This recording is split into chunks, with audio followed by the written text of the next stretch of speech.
లగచర్లలో రైతుల పోరాటం కొనసాగుతుంది. భూములు లాక్కునేందుకు ప్రయత్నిస్తున్న సర్కారుపై తిరుగుబాటు చేస్తున్నారు. పచ్చని పంట పొలాలను విషతుల్యం చేస్తారా అంటూ రేవంత్పై మండిపడుతున్నారు. మరింత సమాచారం లగచర్ల నుంచి మా ప్రతినిధి ఉదయ్ లైవ్ ద్వారా అందిస్తారు. ఉదయ్, రైతుల పోరాటం ఏ విధంగా సాగుతుంది?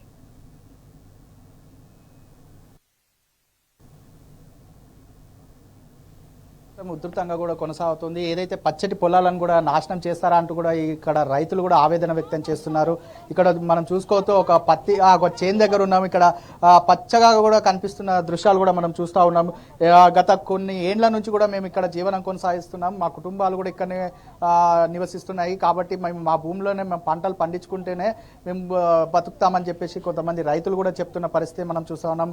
కొద్దిసేపటి క్రితమే కూడా ఇక్కడ లగచర్ల రైతులను పరామర్శించేందుకు వామపక్ష పార్టీలు కూడా ఇక్కడ చేరుకున్నాయి. వారి రైతుల బాధలను అడిగేందుకు కూడా ఇక్కడికి తరలి వచ్చారు. ఇప్పటికే కొంతమంది రైతుల ఆవేదన కూడా వారు విన్న పరిస్థితి మనం చూస్తున్నాం. ప్రస్తుతం అంతా పాటు వామపక్ష పార్టీల వాళ్ళు ఉన్నారు. మేడం చెప్పండి, ఈరోజు ఇక్కడ ఎవరెవరు వచ్చారు, ఎందు గురించి వచ్చారు? ఈరోజు లగచర్ల ప్రాంతంలో బలవంతపు భూసేకరణ జరుగుతుంది.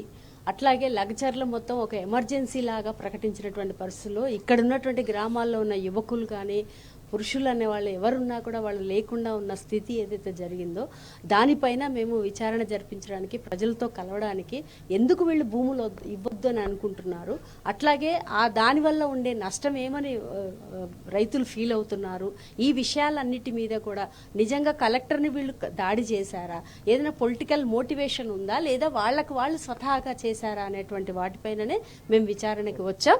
ఆ విచారణలో భాగంగానే ఈరోజు లగచర్లకి కొద్ది దూరం ప్రాంతంలో ఉన్న తండావాసులతో మాట్లాడాము.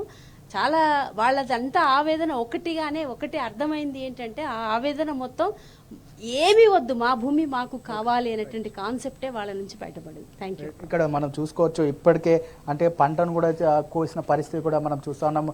మేము ఎన్నో రోజుల నుంచి కూడా మనం పండించుకున్న పంటలను ఒకేసారి నాశనం చేయాలంటే కూడా మాకు ఇబ్బందిగా ఉందని చెప్పేసి ఇక్కడ తాండావాసులు కూడా తెలియజేస్తున్నారు. ప్రస్తుతం మనతో పాటు తాండావాసులు ఉన్నారు. అమ్మ చెప్పండి, ఇక్కడ ఫార్మా కంపెనీ వస్తుంది అంటున్నారు, మళ్ళీ ఈ రోజు మీరు ఈ పంటను కూడా చేతికొచ్చిన పరిస్థితి మనం చూస్తూ ఉన్నాం. మళ్ళీ ఎట్లా ఏం జరుగుతుంది ఇక్కడ అసలు?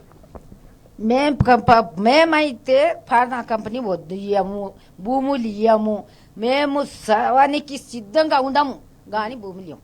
మా పానం పోయినా కానీ మేము భూములు ఇయ్యము. మీ కుటుంబంలో ఎంతమంది ఉంటారు? ఎన్ని సంవత్సరాల నుంచి ఇక్కడ ఉన్నారు? మేమా మా మా మామ అత్తమామ పోయి, అత్తమామ అత్త వాళ్ళ పెద్దోళ్ళు నా ఐదు మంది కుటీలం చూడు. ఇది గత 10 సంవత్సరాల్లో రైతు బంధు వచ్చిందా? మన కేసీఆర్ ఉన్నప్పుడు వచ్చింది. కేసీఆర్ ఉన్నప్పుడు వచ్చిందా? వచ్చింది. నీళ్లు మిషన్ భగీరథ నీళ్లు వచ్చినాయి ఇక్కడ? వచ్చినాయి. ఇక్కడ నీళ్లు రావట్లేదు అంటున్నారు, రైతు బంధు రాలేదు అంటున్నారు. 10 ఏళ్ళు ఏం చేయలేదు రైతులకు అని చెప్పి మాట్లాడుతున్నారు. నీళ్లు వచ్చినాయి 10 ఏళ్ళు, రైతు బంధు వచ్చింది. మేము కేసీఆర్ ఉండంగా అవాదనం ఉండము. ఇప్పుడు ఆయన రమణ్ రెడ్డి గెలిచినాక 10 నెలల నుంచి మాకు పొట్టాకు లేదు, బట్టకు లేదు, అగుడు అయి రాజ్యం పట్టినాం. మళ్ళీ ఇప్పుడు మీ ఊరి పేరు ఏంది? మా ఊరు లగచర్ల. ఈ లగచర్లలో మళ్ళీ మన గొడవ అయింది, కావాలని చేసిరు, కొన్ని పార్టీలు చేసినాయని చెప్పారు. నిజంగా కావాలని జరిగిందా, లేకపోతే మీరే మా భూములు వద్దని కొట్లాడారా? కావాలని పెట్టి ఏడా సందు దొరకది, ఇట్లయితే సందు దొరుకుతుంది అని కల్లెటడికి ఒక్కనికే తోలిండ్రు. కావాలి ఇట్లా ఏడ ఉండదు, సందు లేదు, ఇట్లన్న సందు దొరుకుతుంది అని కల్లెటడికి ఒక్కని ఐడెన్ కార్డు లేదు. ఇగో ఈ బట్టలన్నా మంచిగా ఉండయి, ఈ బట్టల నాన్న కష్టం బట్టలు వేసుకొని వచ్చిండు. కాదు మళ్ళీ అంటే మీకు భూములు పోయినా, అంటే మీ భూములు మీకు పోయినాయని చెప్పేసి ఎప్పుడు తెలిసింది? మాకు పోయినా అని చెప్తే 9 నెలలకు తెలిసాయి.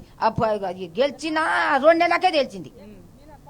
ఒక నెల వందేసాలకే తెలిసింది మాకు. మళ్ళీ మీరు బ్యాంకు పోయి లోన్ అప్లై చేసుకుంటే మీ భూములు ఆల్రెడీ అమ్మేసారు అది అని అన్నారంట, నిజమేనా? నిజమే. మాకు లోన్ లేదు, మీ భూమి లేదు, మీకు లోన్ ఇయ్యము, ఏం లేము, మీది ఏమీ లేదని మాకు లోన్ ఇవ్వలేదు, మాకు రానియలేదు బ్యాంకులో. మీది ఏం పోయింది, మీ భూమి పోయిందని అన్నారు. ఇక గప్పుగా వచ్చి కూర్చున్నా మా పొద్దు నుంచి ఇక ధర్నా.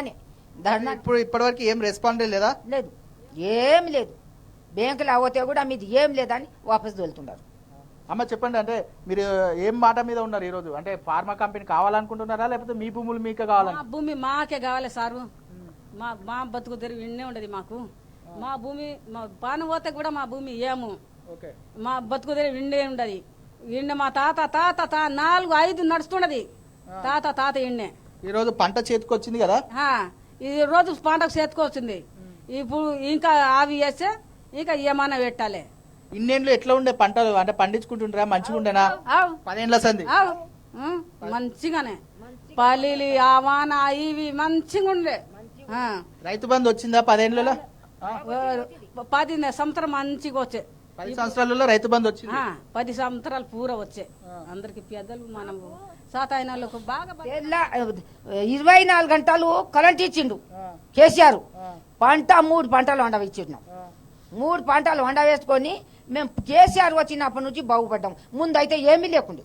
అంటే ఏం చేయలేదు కేసీఆర్, ఏం చేయలేదు 10 ఏళ్ల నుంచి ఏం చేయలేదు అని చెప్పేసి కొంతమంది అంటున్నారు. మళ్ళీ యామంది ఏమో వాళ్ళు కానీ మేమైతే 10 ఏళ్ళ నుంచి కేసీఆర్ వచ్చినాకనే బాగుపడ్డాం. ఒక 24 గంటలు కరెంట్ ఇస్తే 3 పంటలు పండించినాం. 3 పంటలు పల్లి, కందులు, జొన్న, గిలెత్కాయ, వడ్లు ఫుల్లు వండించి ఇంత బాగుపడ్డాం. ఆయన వచ్చిన అంటే 10 ఏళ్ల నుంచి ఉన్నప్పుడే బాగుపడ్డారు. బాగుపడ్డాం. ముందైతే ఏం లేకుండే. మళ్ళీ 11 నెలల్లో ఎట్లా ఉంది? 11 నెలల మాకు కంటికి నిద్ర లేదు, తిందామంటే పొట్టకు అన్నం లేదు. అగుడు పిల్లలు కూడా బడికోకుండా బంద్ అయిండ్రు. మాకు మేమేమో ధర్నాకోవాలి, మా మొగోళ్ళేమో రాజ్యం పూట అవ్వాలి, వాళ్ళకు పీసేవాళ్ళు కట్టాలి, ఎను తెచ్చి కట్టాలి. మేమేమైనా చేస్తేనే ఫీజు కట్టాలి. మేమేమైనా సీదాగా మాకు కుదం లేకుండా ఉంటే హైపై ఉంటేనే మేము ఏడన్నా సుధరేసుకొని కూలో నాలో చేసి ఫీజు కడతాం. మళ్ళీ ఇప్పుడు కంపెనీ వస్తే మళ్ళీ మీకు మీ పిల్లలకు ఉద్యోగాలు ఇస్తామంటున్నారు. మళ్ళీ దానికి మీరేం చెప్తారు? మళ్ళీ మా పిల్లలకు ఉద్యోగం వద్దు, మాకు వద్దు, మా కంపెనీ వద్దు, మా భూమి మాకే చాలు, మా పిల్లలకు ఉద్యోగం వద్దు. మేము రోడ్డు మీద మేము పని చేసుకొని ఈ చేనులో పని చేసుకొని బతుకుందాం, కానీ మాకు ఉద్యోగం వద్దు. మీరు ఇక్కడ చేనులో పని చేసుకొని పంట పండించుకుంటేనే మీ బతుకు, లేకపోతే ఆగమే. మళ్ళీ ఇప్పుడు ఆ బతుకు కూడా ఆగమయ్యే పరిస్థితి కూడా తీసుకొస్తున్నారు. మేము తీసుకొస్తున్నారు కదా, మామూలని అది బాంబు వేసి ఎంతమంది భూములను గుంజుకుంటున్నారో అంతమందిని చంపాలే, మా భూమి తీసుకున్నాలి. ఎంతే, ఇంకా ఏమీ లేదు. ఫైనల్ గా ఏం చెప్తారు? మళ్ళీ ఫైనల్ గా సంపాలే తీసుకున్నాలి మా భూమి, అంతేగాని మీరు ఇయ్యరు. ఇయ్యం. ఇప్పటికే అనేక ఉద్యమాలు చేశాము ఈ భూమి విషయంలో కూడా, ఎన్నో పోరాటాలు చేశాము. అయినా కూడా మమ్మల్ని ఇబ్బంది పెడుతున్నారు. దాదాపు బ్యాంకులో లోన్ తీసుకోవడానికి వెళ్ళినప్పుడే మాకు మా భూమి పోయిందని చెప్పి మాకు తెలిసిందని తాండావాసులు చెప్తున్నారు. గత ఎన్నో ఏండ్ల నుంచి కూడా మేము ఇక్కడ జీవనం కొనసాగిస్తున్నాం.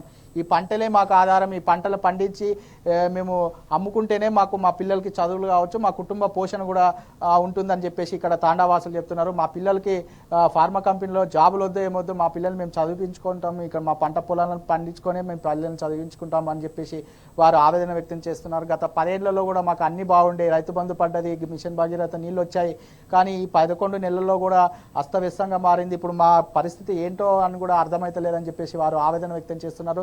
దాంతోపాటు కూడా ఈ 11 నెలల్లో కూడా ఇప్పుడు ఎక్కడికైనా వెళ్ళాలన్నా ప్రతి ఖర్చు కూడా వస్తుంది, మేము ఖర్చు చేసుకోవాలా, ఇటు ధర్నాలు చేసుకోవాలా అంటూ కూడా వారు ఆవేదన వ్యక్తం చేస్తున్న పరిస్థితి కనిపిస్తూ ఉంది. Kumar, over to studio. Right, thank you Uday.